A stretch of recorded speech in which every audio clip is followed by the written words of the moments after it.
जय हिंद बच्चों, आप सभी का स्वागत है हमारे YouTube channel credible classes online tech पर। और आज हम लोग पढ़ेंगे क्लास 12th में हिंदी गद्य के सेक्शन में लेखक हजारी प्रसाद द्विवेदी जी का जीवन परिचय, जो कि बोर्ड के एग्जाम में आपको टोटल 5 नंबर निकाल कर देगा।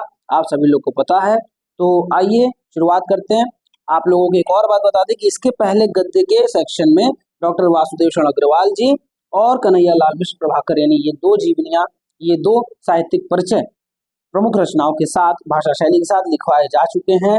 अगर आप अभी नहीं देख रहे हैं, उसको नहीं देखा हुआ आपने, तो इस वीडियो के डिस्क्रिप्शन में जाइए और उसको देखिए, ठीक है। चलिए आज के वीडियो सेक्शन पर हम चलते हैं। सबसे पहले हम लोग उनका पढ़ेंगे संक्षिप्त जीवन परिचय। तो जीवन परिचय में आप लोग ध्यान से देखेंगे कि हजारी प्रसाद द्विवेदी जी का जन्म हुआ है 1907 ईस्वी में। जन्म हुआ 1907 ईस्वी में, ऐसे आप लिख लेना। स्थान है बलिया जिला और गांव का नाम है दूबे का छपरा गांव। याद रखेंगे, क्या नाम है? दूबे का छपरा गांव। पिता का नाम इनके है अनमोल द्विवेदी, माता का नाम है ज्योति कला देवी। इनको डिलीट की उपाधि प्राप्त हुई थी, डॉक्टर इन लिटरेचर डिलीट की उपाधि मिली थी। फिर उसके पश्चात आप लोग देखेंगे भारत सरकार से 1957 में इनको पद्म भूषण मिला। इनकी भाषा व्यवहारिक भाषा है। व्यवहारिक का मतलब लोक की भाषा है, सामान्य भाषा है, जनमानस को जो समझ में आ जाए। और इनकी प्रमुख रचनाओं में अगर हम लोग ध्यान से देखें तो वो रचनाएं हैं बाणभट्ट की आत्मकथा, चारुचंद्र लेख, पुनर्रवा आप और अनामदास का पोथा। इनका मृत्यु 19 मई सन 1979 में, यानी 1979 में इनकी मृत्यु हो गई।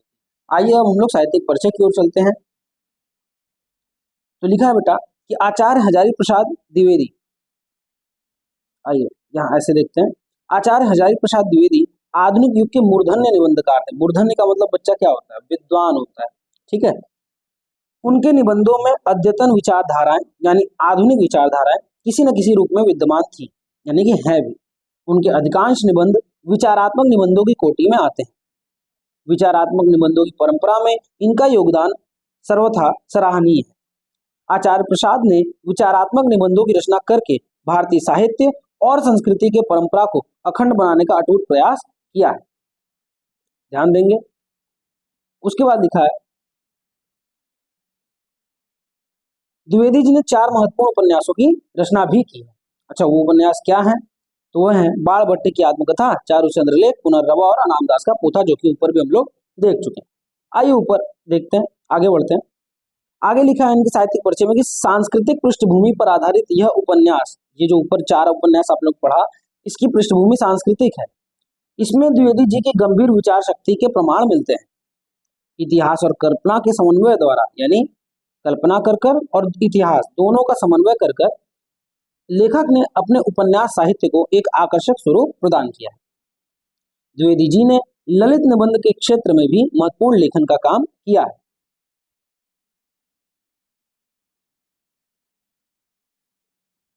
आगे देखते हैं। देखा, हिंदी के ललित निबंध को व्यवस्थित रूप प्रदान करने वाले निबंधकार के रूप में आचार्य हजारी प्रसाद द्विवेदी जी अग्रगण्य है। अग्रगण्य मतलब सबसे आगे है, सबसे प्रमुख है। निश्चय ही ललित निबंध के क्षेत्र में वह एक युग प्रवर्तक लेखक रहे हैं। युग प्रवर्तक का मतलब क्या होता है? जो युगों में एक बार आते हैं उनको युग प्रवर्तक बोलते हैं। युग को परिवर्तित कर देने वाले, युग का रचना करने वाले।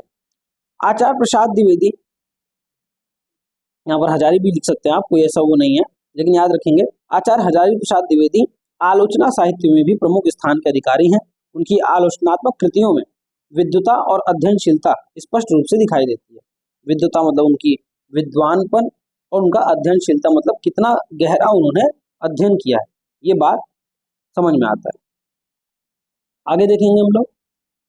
देखिए आगे लिखा हुआ है कि हिंदी साहित्य की भूमिका में उनकी एक रचना हिंदी साहित्य का इतिहास, इस पर एक नवीन दृष्टिकोण से विचार किया गया है। इस वाले पॉइंट पर उन्होंने एक नवीन दृष्टि से विचार किया है। द्विवेदी जी ने पहली बार हिंदी साहित्य के इतिहास पर विश्लेषणात्मक ढंग से प्रकाश डाला, और इसके अतिरिक्त उनके अनेक मार्मिक और समीक्षात्मक निबंध भी विभिन्न निबंध संग्रह में संग्रहित है। मतलब एक प्रमुख निबंधकार के रूप में आप मान सकते हैं हजारी प्रसाद द्विवेदी जी को, एक प्रमुख निबंधकार के रूप में आप इनको समझ सकते हैं।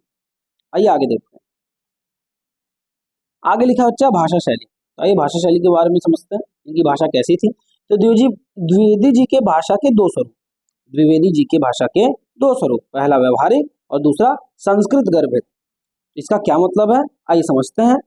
लिखा हुआ है बच्चा कि व्यवहारिक भाषा का द्विवेदी जी के विचारात्मक निबंधों में प्रयोग किया गया है। जितने प्रकार के इन्होंने निबंध लिखे हैं, ठीक है, जितने भी प्रकार के इन्होंने निबंध लिखे हैं उसमें इन्होंने व्यवहारिक प्रयोग किया है। उसमें